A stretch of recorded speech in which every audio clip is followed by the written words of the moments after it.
Hi, Stacey. Thanks for doing this. Nice to see you again. It's always fun to chat with you. Thank you for having me back.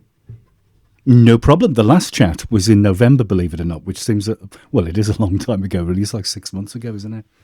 Time flies. It seems like the other day. We were talking about the price increase then, which was kind of like Oh, the big I'm thing. glad God. you reminded me. Like that seems eons ago, really. Although people still are shocked when they get the emails. So it hasn't been a full Yeah, year yet. So that makes sense. it hasn't. No, I think we've got till November, and then everybody will realise what the price is. Then I think. Yeah. When next November. So we're going to chat a little bit about obviously Evernote version 11 Okay. and some of the little features in that. Also, want to talk a little bit later on to you with you about Claude because I know Good. you use it. I am obsessed. Yes, Obsessed. I've heard this. I've heard this.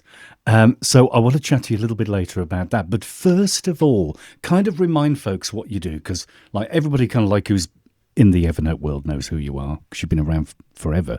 But like, what do you do? So I help Evernote users make the most of their subscription, really. I'm teaching people what it is that Evernote can do and help them to digitally organize their lives using this very powerful and rich tool that I personally use every day. So, and have for years and years and years. So, how to use Yeah, it better, how to make the value far exceed the cost, all those fun things. Organize our yeah, and the lives anywhere, oh, be untethered. well, I mean, I promised myself I wouldn't talk about the price, but I mean, when you do look at this sort of thing and the look at the value sort of stuff, I know it's gone up and I know there's been a massive increase, and I know a lot of people are kind of like, what? It's gone up that much? But like, it's $5. It's £2.92 in England a week.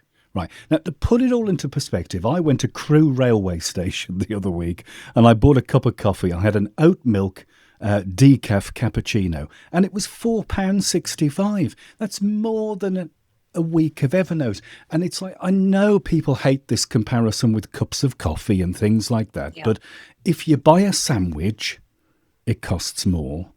If you buy a coffee, it costs more. And to be fair, the coffee tasted horrible, and I get a lot more value out of That's Evernote than that cup of coffee. Well, you and I talk to the same group of people, the people that agree with that, right? Like I've never tried, if you don't agree with that, I'm not here to convince anybody that they need to embrace it. But I'm telling you what I know is that the value of Evernote far exceeds the cost of it. And there's a whole business in showing people how to do that because peace of mind and control over our projects and our life and our organization and having anytime access to what's important to us has value. Yeah, So that's what I and mean. Evernote's main tool for yeah, doing that. time is money, isn't it? Our time is money. If you can Yeah. save an hour, you've saved. It's an hour you can then use with a client or something like that, and you Yeah. can earn money with that hour. Well, I mean, it's really about productivity. It's about life productivity, whether that is on a personal or a professional level. They both have value, and you Yeah, need tools to support you in that. And for us, Evernote's our chosen tool. So might yeah. as well invest in figuring out how to maximize it. That's my theory. So version 11, are you happy with it? It's what, been 3 months, 4 months? I think it was middle of January or something. It officially came Yeah. out, isn't it? So they Something were like that. teasing it at the end of the year and then officially Yeah. launched it in January. And, um, it really, the pace of development keeps going. Yeah, I call doesn't it adjust. Yeah, security. There's been no yeah, slowdown. So all of that is good. I mean, it's hard to keep up, but it's exciting. I mean, I'm pleased with it. I think the AI features continue to be, I mean, pretty much every single release, they're adding some incremental improvement to the existing yeah, features. They're also, if you're not embracing AI, there's features that users have asked for years have been appearing, pin notes, things of that nature. And then we're seeing even innovation in terms of, the table of contents and other non-AI features that actually have a lot of yeah, value and make the app very usable. So I think it's been a pretty exciting year. yeah. Are you into the AI? Because I mean, there is a bit of a split down the middle. I'm seeing it's one of those weird things. I'm seeing people saying, "I will never ever use AI ever in my entire life. It's never going to come anywhere near my tools. I don't want to touch it. I don't want anything to do with AI. Stay away from me." It's like, what? And Yeah. then It's like I use AI for freaking everything. It's amazing. Yeah. Where are you in that? Um, The middle? so yeah, I suppose I'm in the middle. First of all, I can't avoid it. Every single app I Mm, use to run my business has it in there. Every single one. yeah, So yeah, I can, there's that. I cannot avoid it.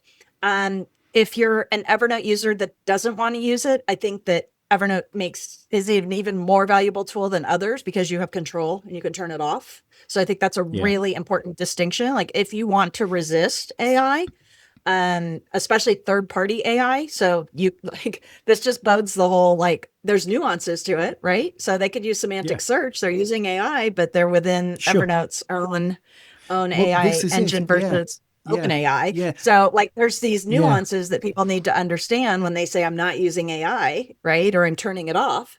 I mean, Evernote's still insanely useful, but the conversation without AI, but the conversation and use cases are going more towards it.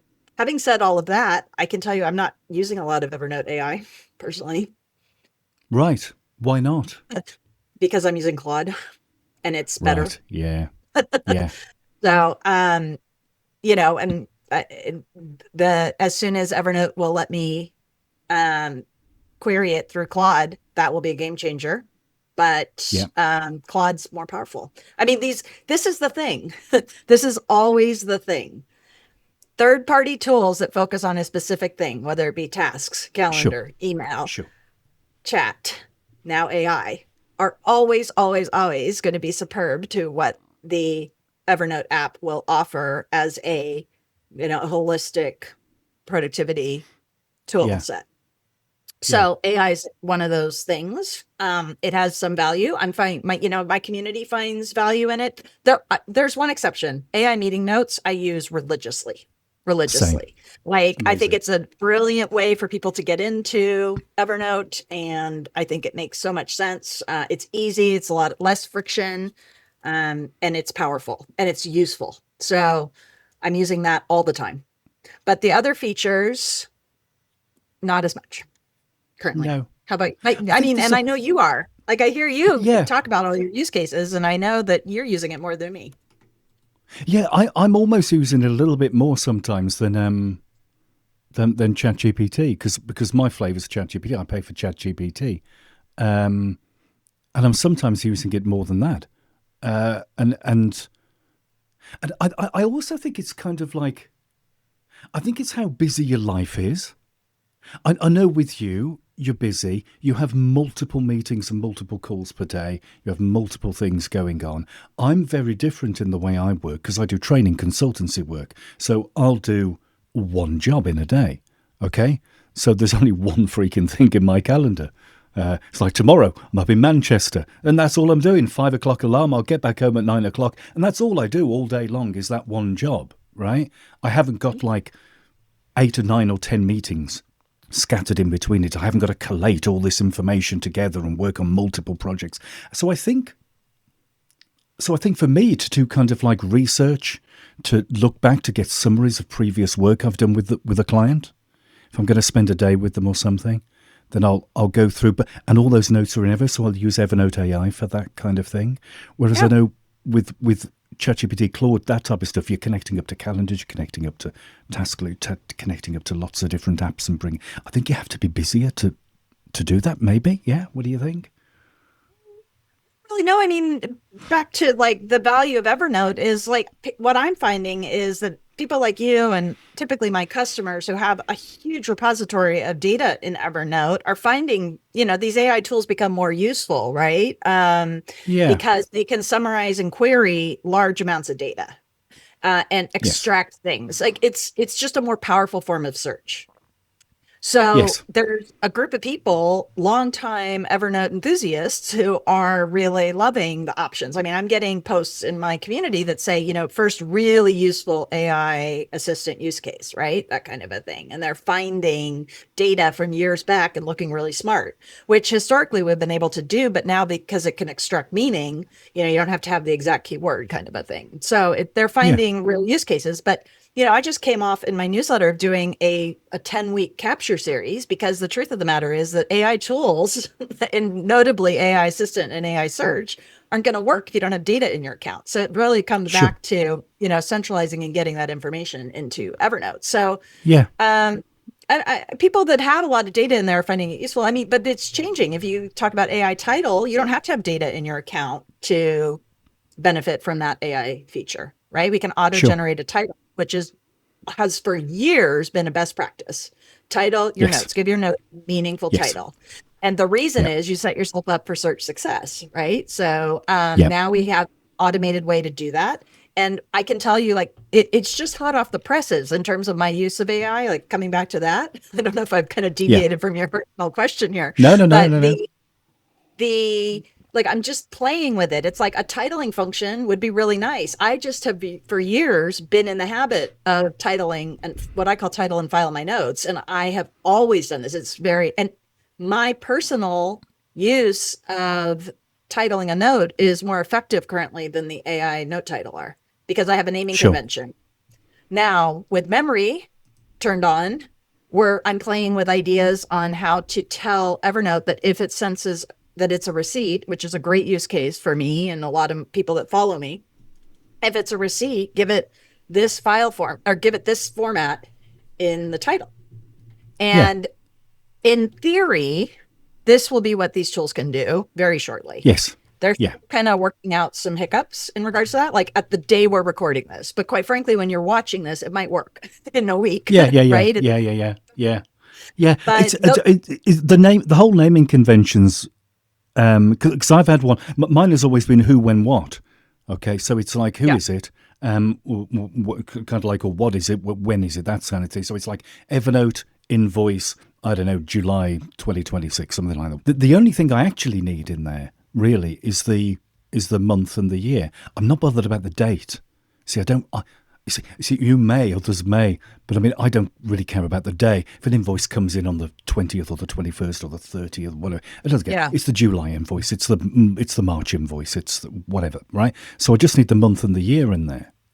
Mm-hmm. So I've got it in the memory to always add the month and the year from Mm-hmm. of the invoice into the thing, and I've had marginal success with that. And Well, then so I've I've had found, increasing success with it. Like yeah, when I posted it, you probably saw I posted it as like, I'm like, this didn't work. Like this was the expected yeah, behavior and then it didn't work. So then prior to today, I tried it again and it worked pretty well. And then I tried it a couple times on different notes and it got closer. It didn't do it 100% accurately on all three notes that I demoed, but I had much closer success with all three of them. So I think it's just, you have to take it, it takes a little patience. It's moving so fast, and Evernote is yeah, doing a great job of keeping up with it, no doubt, or yeah, anything, but it's not, uh, it's just a little bit of a learning curve and you have to play with it and you have to go back to it, in order to really, understand exactly how it best fits your workflow. yeah, And then it yeah. might change too. Well, yeah, that's true. Yeah, I mean, it has because I've started questioning whether my naming convention is correct, right? Because of the Okay. fact that, like if I've got like an Uber receipt, right, for a train ticket, okay. Yeah. So when I hit that AI generate thing, it gets the name Uber in there. It usually gets the name. It gets train ticket in there, and I've told it to put, like, I don't know, May 2026 in there, right? And it'll sometimes say ticket to Manchester, ticket to London, ticket to wherever I'm going, right? So, so the word train and the word ticket and the word Uber and the month and the year are always in there. They might not be in exactly the same order, and this is where my OCD comes in, because I've with my naming convention, I've always had everything in the same order, Yeah. right? And now I'm questioning that as to whether I need the word Uber train ticket at the beginning or at the end. Does it matter? Does it get, as long as it's in the title, it doesn't matter, does it? Well, I think I think with AI, it's mattering less. Hmm. I think it matters less with AI, but what I think will always hold is that our human eye likes to see some level of organization. I mean, you do Yes. a title sort in a note list, the order matters for Yes.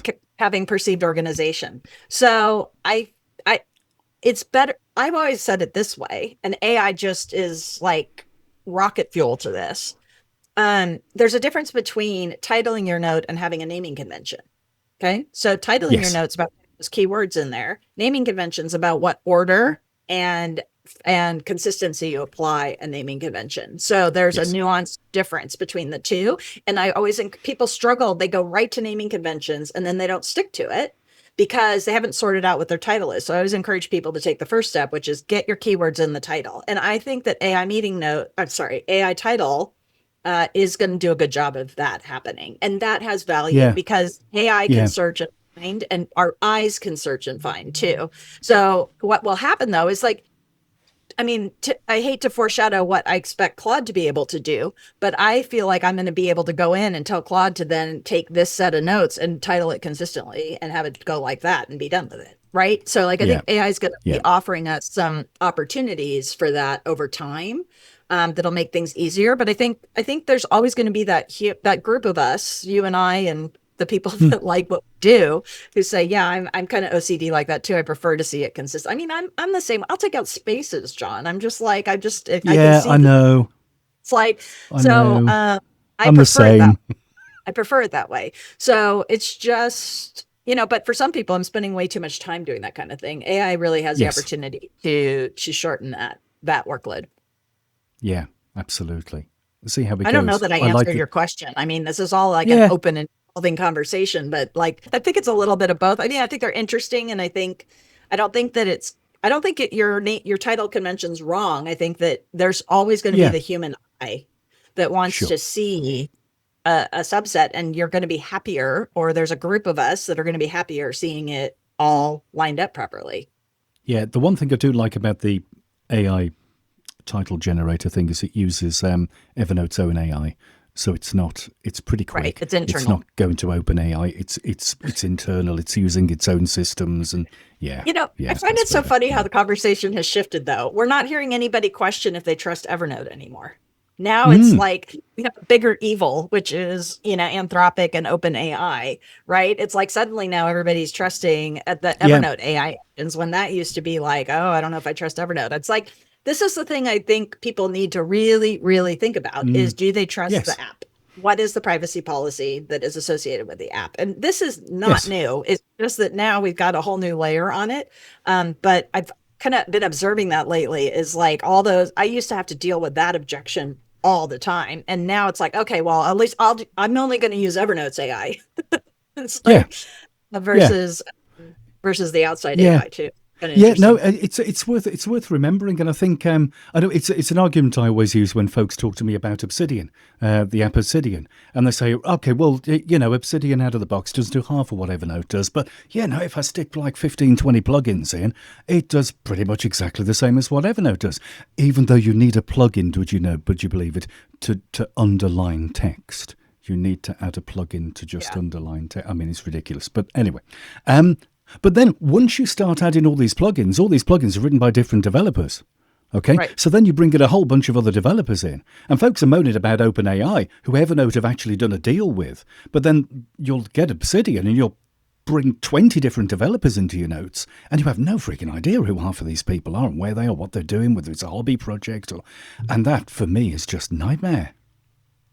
Well, yeah. I mean, it's the truth. And I think it's going to be Yeah, messy for a while too. Like we're going to have yeah, issues. Somebody's going to have issues somewhere, yeah, you've got to be cognizant of that and thinking about like, I still am very cautious about what I put into Claude and into less yeah. so Snap. Evernote. But yeah, I mean, this is going to be messy and it's going to be chaotic for a while. And there's going to be, there will be some issues. There's a lot of Yeah, power, but there will be some issues. yeah. So we got tabs back, mate. We got tabs back. We got tabs I know we back. do. I know people love them. Yeah. Has it changed your workflow? It's changed No, mine. I'm like got so many freaking tabs open. You don't want I to know you know. do. It's embarrassing. I wonder what. So my observation of this, first of all, I think they're fabulous. I know users love them. I do occasionally use them. There's a couple things about them that keep me from fully embracing them.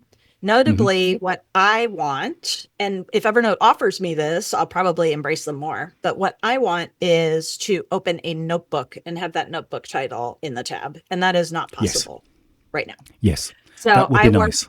I work in a project that is because of how my work is structured. Is I have a notebook based approach to organizing, so I want that to be kind of a landscape or a desk for that particular notebook. I want the note list and I want Yeah. to see what's there. So that would be very, very functional for me. And that is something that the sidebar doesn't offer me currently. Right now, what I've observed is that tabs allow you an alternative to the sidebar. They're a different Sure. way to shortcut or work Yeah. through a series of data. And for a lot of people, it's really, really functional, and it is changing their workflows. So I'd love to hear why you love it so much. Oh, it's amazing. When I'm in the office, those are the days that kind of like that I am working on different things. And like one of the things I do right at the beginning of the day is I'll figure out all the different little bits and pieces I've got to work on. And I'll open the respective notes in tabs right at the beginning of the day. So Chat with Stacey tab has been there since about 7:30, 8:00 this morning. It's been open. Right. It's in my Evernote. I can see it. And it's almost like, oh, yeah, got to chat with Stacey. Every time I look at my Evernote, I go, it's just a visual reminder. Don't forget. She'll be sat there at the other end, twiddling her thumbs if I forget. And then other things, little projects and little things I'm working on, working with a couple of clients' jobs today. I've had their notes for that specific little job open as tabs. So it's almost like structuring my day in a way.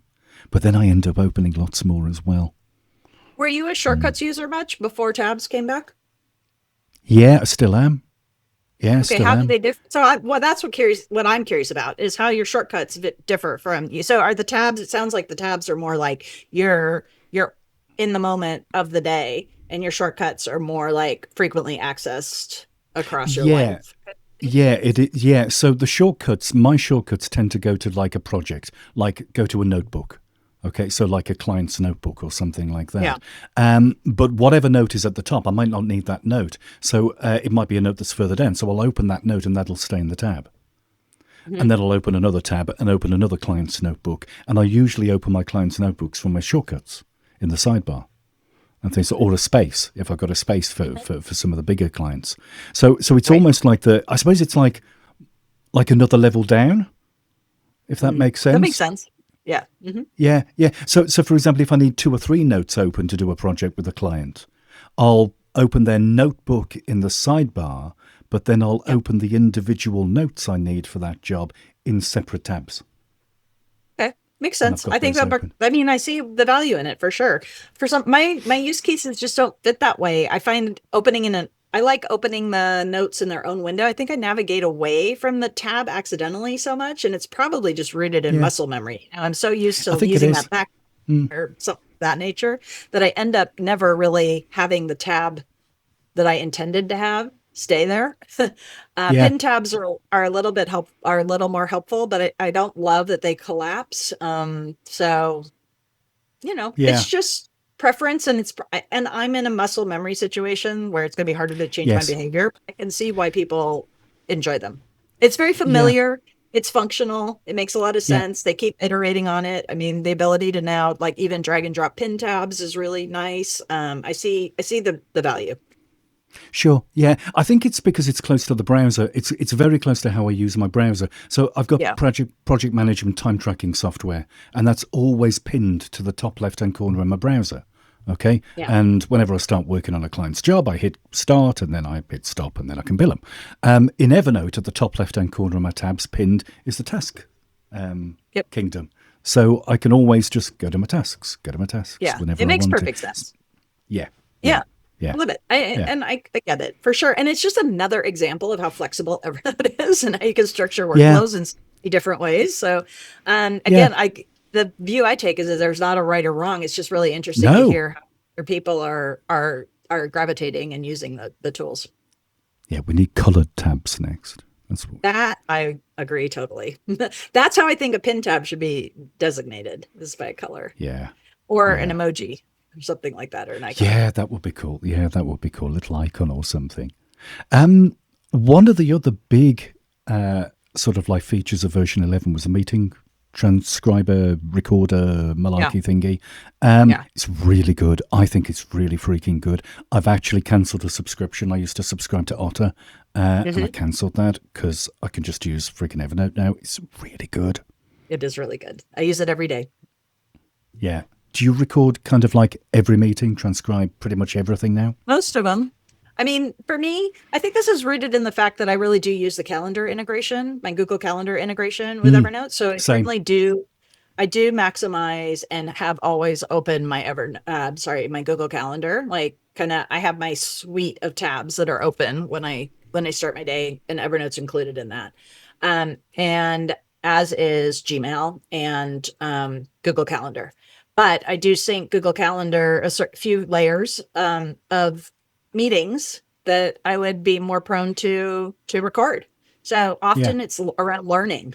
Often it's around learning. I'm learning Yeah. from someone or something, Yeah.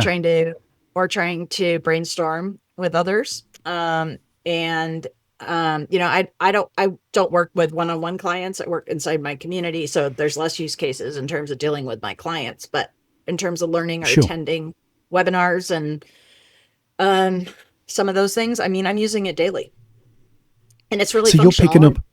They keep iterating on it to make it even more functional. Yeah, yeah. There's been a lot of improvements. I mean, I've heard folks tell me that they're just signed up to Evernote just for that. I've I mean, it's heard worth it. quite a lot Yeah. of people say that. Yeah, it's worth it. That they've just it's worth it just for the meeting Yeah. recording. So Yeah. so presumably you're kind of like heading into the calendar in Evernote or something like that, or you're creating a note for each individual meeting and then hitting record and just recording it and then transcribing it. What are you doing with the transcription afterwards? I'm putting it Do in you do Claude. anything? I'm putting it in Claude, Right, right. and then I'm working with it. And then you're working from it there. Oh, Yeah, interesting. then I'm creating some. So I'll give you an example. So I'm doing trainings inside my community all the time. Yeah, So I will record that. I will transcribe it using Evernote's transcription, and then I'll put it in Claude and have it extract an outline and help me brainstorm what parts of that I should share with my newsletter. yeah, yeah. That's cool, isn't it? Yeah. Yeah, yeah. It So just really, really saves functional. time. It just saves that trawling through stuff time, doesn't it? It's Yeah. yeah, I yeah. mean, I I'm found a using it color. as a training support a lot. I mean, I'm using it to help me Mm, understand how to structure stuff that I'm talking about. I'm talking all the sure. time, Yeah. you know? And and then it's just the starting point. I'm not always doing something with it, but then I've got it if I need it. I'm just getting in the habit of it because it's really, really useful. It's useful to have Yeah. that. So, Yeah. I had a meeting the other week with somebody and they were telling me what color they wanted on a I don't know what it was, some email marketing thing. They were told me what color they wanted. They gave me the hex number for the color. I didn't write it down. Of course, I didn't write it down. So I just asked the AI assistant. I said, "What color did Aaron tell me to use for the background of the email?" And he just told me within a yeah, second. that's nice. Yeah, and it's it saves me having to email him, saves me having to call him, saves me saves a load of fuss and a load of hassle. So Yeah. I found it useful.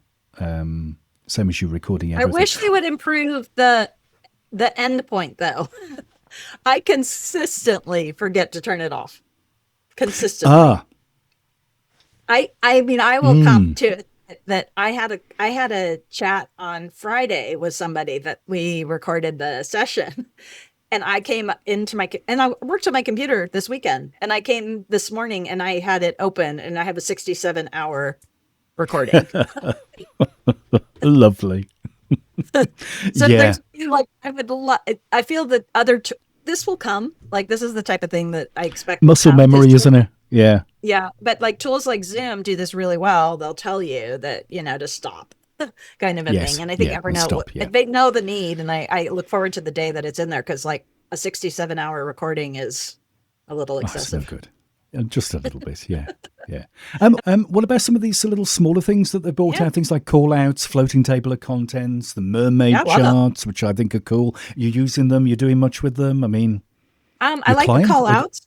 I mean, I like the Yeah. call out. So, like, one of the things that's difficult is that all of these new features, I'm not always certain that they are useful in shared notes. So this is like a hiccup to my full adoption of them. But it appears Evernote's doing like a fairly fast follow with the light editor. So a lot of times, like if I do a call out, that's beneficial Yeah. if I'm sharing a note with somebody, right? Sure. And so I want the light editor to reflect the feature. And there's certain things like floating table of contents that just aren't supported by the light editor. Sure. So I'm always having to kind of test that, and the landscape's very dynamic and moving quickly in that. But when the feature works across all the channels and all the clients, I find them really useful. I mean, I like the call out. I think that's a nice feature. I love floating table of contents. That's Oh, it's probably cool. my favorite Yeah. feature of 2026. Yeah. And I love it Yeah. because like I'm making really long notes since headers came up, and my Yes. feature request was I wanted to be able to collapse the table of contents, and the Yeah. floating table of contents actually solves this problem. I just remove the table of contents and I have the floating table of contents on the side. So Yeah. I can have really long notes that I can easily navigate to, and it's a really, really smart deployment. I'm really Yeah. happy No, with I that. totally agree. I have briefs from clients and they can go 3 or 4 pages sometimes, and I just copy them into Yeah, Evernote. it's And really just to good. It be able makes to a pick up on note the really headings. valuable. Yeah. Oh, hell yeah. Mermaid Absolutely. charts, I didn't even know what it was before it was released, so I'm not Mm, really using it. I don't know how it yeah. feels, and I haven't had a single customer tell me they're really excited about it. So it must be a niche Right. kind of thing. Yeah, I think it If is probably probably an academic world, I would think, yeah, possibly maybe. engineering, academia, that kind of thing. I Yeah, use it. I use it because I sometimes have to create flowcharts for clients for email marketing campaigns, for automated drip campaigns for yeah. email marketing, and I usually create like a little flowchart for them. So what Hmm. happens at different things, and I always use PowerPoint. Oh God, it was the only thing I used PowerPoint for. Really, was to load PowerPoint up and I'd draw all the little boxes and then take a screenshot. Right. Well, now I can just basically say into the AI how I want my chart to look, and it'll just make a chart for me. That's cool. Yeah, That that saves is. time. That's Yeah, very cool. Yeah. Yeah. Okay, cool. So you like version 11. You happy with how it's going? You're all right? I You am. happy? Yeah, onward, Yeah. keep going. They keep Yeah. it's that's a smart crew over there. They know what we want. Yeah. They keep I mean, trying. They keep. do you remember 2020 when version 10 came out? And it was like, I mean, even I thought, oh, this is a bit rough. Yeah, I remember. Yeah. Yeah, Oh, I mean, it's like a completely and utterly different product now than what it was summer it's a 2020, totally isn't different it? product. Yeah, for sure, Yeah. for sure. Amazing. Okay. We're going to do a little chat for the paid subscribers in just a second, do a little Okay. bonus content, as they say. But for everybody else, tell them where can we find you? Website, your newsletter, all your bits. The best way to keep up with me is through my free weekly newsletter. Like, I kind of just teach what I know. It's at harmonenterprises.com/newsletter. That's it. Best way. Fabulous. I'll stick a note in the show notes, and folks can tap on Awesome. it, click on it. Fantastic. Brilliant. Stacey, thanks ever so much. Talk to you soon.